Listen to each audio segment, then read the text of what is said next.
beaucoup d'entre vous ici, les problèmes que votre famille traverse, les défis que votre ministère rencontre, les difficultés que vous vivez personnellement, tout ça, c'est l'œuvre des ténèbres.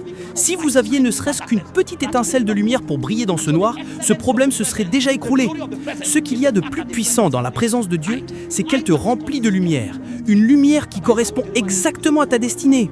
Dieu a regardé Jérémie et lui a dit « Avant même que tu sois formé dans le ventre de ta mère, je te connaissais, je t'ai choisi et je t'ai mis à part pour être un prophète. Tu n'es pas un prêtre, ton arrière-grand-père, ton grand-père et ton père étaient peut-être des prêtres, mais toi, tu es un prophète.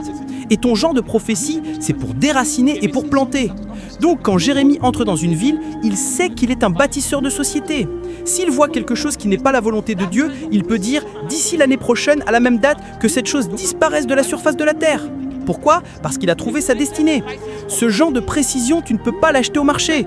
Tu ne peux pas l'apprendre à l'école biblique. Tu ne peux la recevoir que dans la présence de Dieu.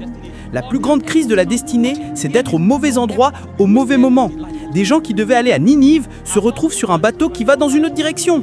Et parce qu'ils ne sont pas dans la direction de leur destinée, tous leurs efforts ne servent à rien. Écoute bien ça, tes efforts seront gaspillés jusqu'à ce que la lumière vienne à toi. Je l'ai enseigné plusieurs fois, si tu vas dans la mauvaise direction, la vitesse n'est pas un avantage.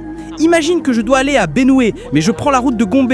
Je conduis à toute vitesse, j'ai un accident, je m'arrête, je change le pneu, le moteur a un problème, je le répare, je fais tous les efforts. Après 2 jours, j'arrive finalement à Gombe. Je suis encore plus loin de ma destination. Mais si j'avais eu la lumière et que quelqu'un m'avait dit « Prends à gauche, pas à droite », tout ce gaspillage n'aurait pas été nécessaire. La beauté de la présence de Dieu